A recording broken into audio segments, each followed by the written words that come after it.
We reviewed hundreds of hours of video camera footage, looked at a lot of data. So the state's investigation began just a few days, I should say, right after George Floyd's murder. George Floyd's murder was very much the seminal moment that moved that investigation forward. MPD's data shows that officers are more likely to stop Black community members for longer. They're more likely to search Black community members or their vehicles.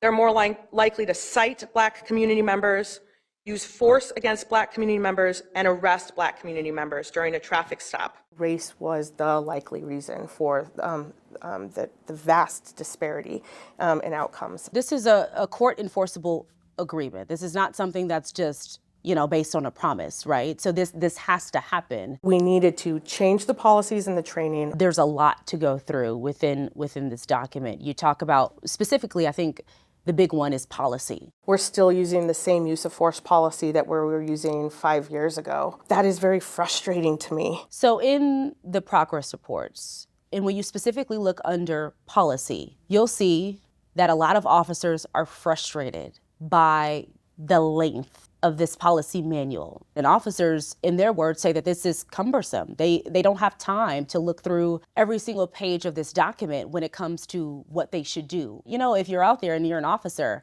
and you need to figure out if you're making the right decision, do you necessarily have time to go through all of these pages? And so officers are very frustrated by that. It cannot be okay that we are still living under the same policies and guidelines that we know produced such horrendous race discrimination outcomes in the city of Minneapolis. There's obviously systemic problems here. It's not just in the police department, it's in the society, it's in the city government. And it can't just be all on MPD.